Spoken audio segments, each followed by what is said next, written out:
discussed with you that Eicha appears 3 times over this coming Shabbat. So the first time was the personal one of Moshe Rabbeinu.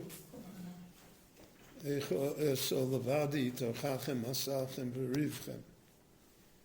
So that's the personal complaint of Jewish leadership, so to speak, the frustration that Moshe feels.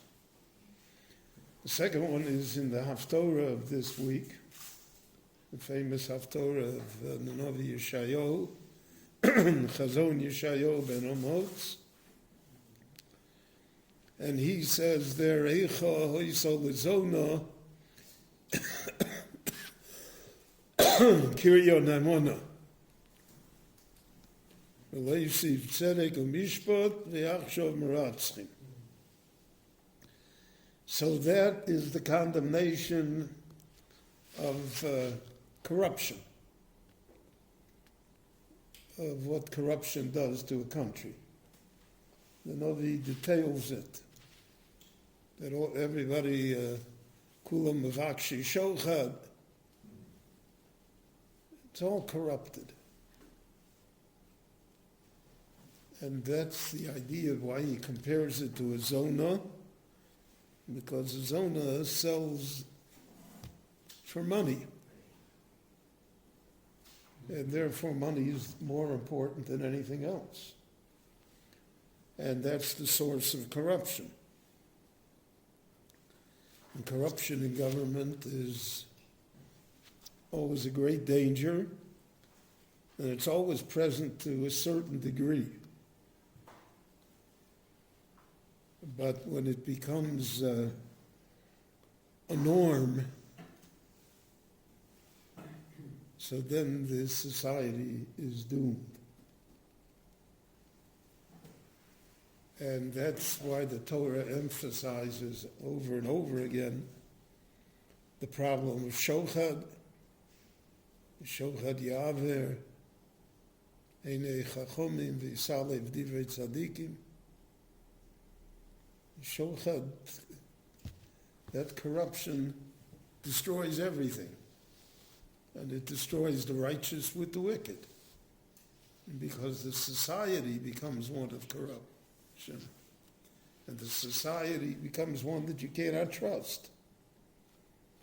We see that in the Megillah, Ish Bereu Bogodu. Everyone betrays someone else.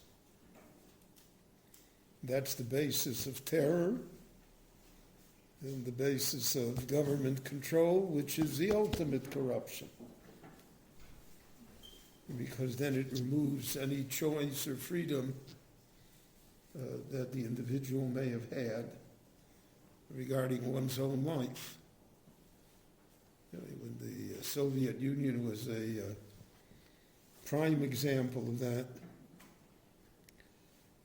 Orwell wrote in his famous book, Animal Farm, about that corruption, that all pigs are equal, but some are more equal.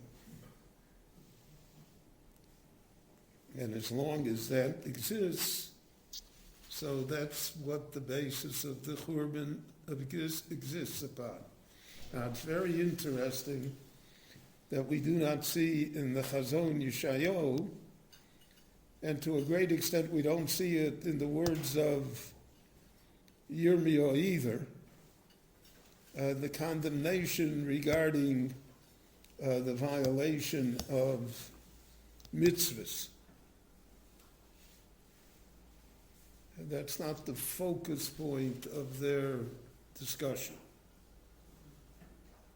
So even though naturally chilul Shabbat and the eating of non-kosher food, etc., is decried, but that's not the main point in his subject, in what he's talking about. This is based on an idea. The idea is expanded in the Meshech Chochmah by Meir Simcha in his commentary to the Chumash. So he discusses there that Yam Suf, it says, V'amayim lohem choma mi'yaminom u'mismolo. So the word choma should be spelled mole. Chet, Vav, Mem, Hey. But it is spelled choser. Chet, Mem, Hey. Because of that, the Medrash says, chema, anger. Meaning that in heaven they said, why are you splitting the sea so the Jews can go on dry land and the Egyptians will drown? Halolo of the avodah zarah, halolo of the avodah zarah. What's the difference? The Jews are just as guilty as the Egyptians in terms of sins against heaven. So then why should we have this injustice performed on the Egyptians? So let the Jews also drown. The waters will be the anger of heaven against the Jews for their behavior. So Rameir Simcha says as follows. So that doesn't happen though. What happens is that the Bnei Yisrael achu bi'abosha b'sol chayom, and Paro v'chelo yoru bayom, they sank. So then how do we rectify that, so to speak, rationalize that, in our opinion, of the fairness of God's judgments? So he says a tremendous concept, which on one hand is very encouraging to us, and on the other is problematic. He says as follows, that by Yam Suf the Jewish people were united. They had no choice. You couldn't go anywhere. The only thing they could do was go into the Yam.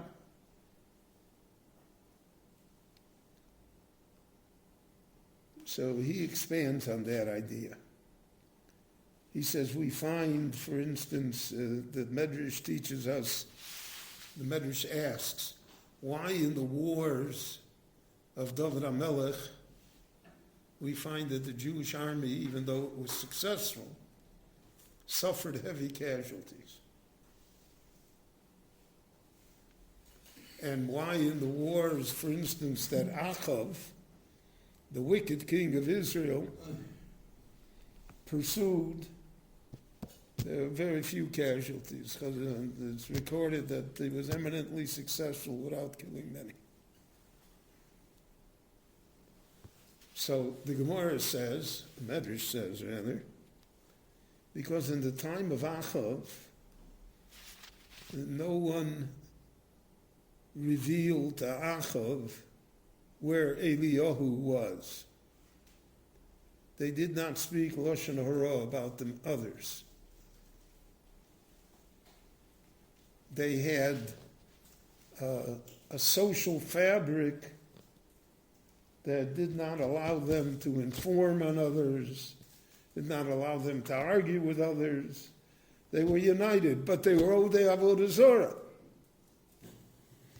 Whereas he says in the time of David that they were not Odei Avodah Zorah. Giborim Asher LeDavid, great tzaddikim. Nevertheless, it was full of social strife, machlokas. They informed on each other. People such as Doeg or Adomi, who was the head of the Sanhedrin, and behaves in such a fashion. And therefore, he says that's why there were casualties there. But in the time of Achav, there weren't those many casualties because their social fabric was whole, was not violated. And therefore, he says a tremendous idea. He said, even afilu im yiyu rov Yisrael mechalei Shabbos b'farhesia. Even under such a terrible situation, which I don't want to expand upon anymore. But they don't talk Lashon Hara about others. They don't inform about others. They're not corrupt. They don't allow corruption to become a norm in society. Yoveh Hashem sloach lohem. The Rabbanu Shalom somehow will let it ride.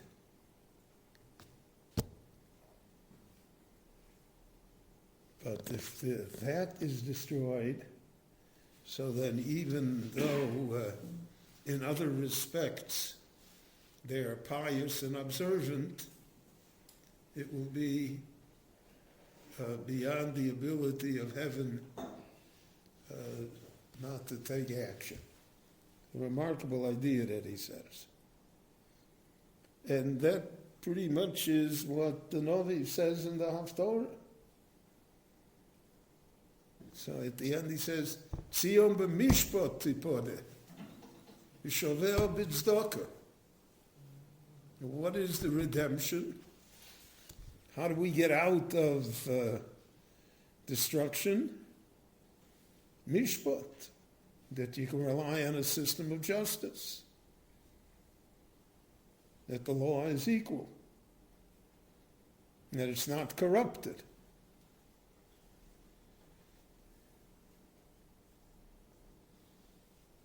So I remember in America that there was someone who ran for a local office in Chicago. Now, Chicago is not known as the paragon of virtue.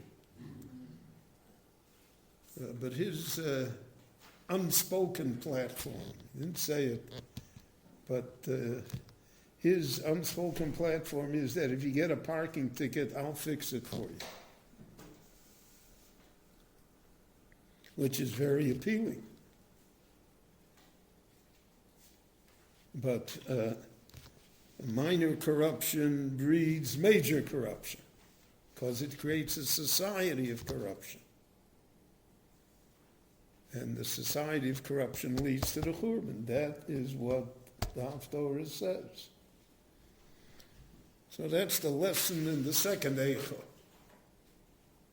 It's supposed to be a faithful city. It's not. It's corrupted to the core. And because of that, therefore, the Navi has very few good tidings because of the fact that that's the destruction of society. But it's an important lesson for us to think about in our own personal lives, in the temptations that we all have, and how we look at society and how we look at our society and our government. And because of the fact that it has far-reaching effects. Rabbi Chananya ben Akash, Omer Rotza Kodesh Baruch Hu L'Zakos Yisrael, Yisrael HaBirba Lehem Torah Mitzvah Shenemar, Anach Siman Shitko Yadil Torah V'Yadir.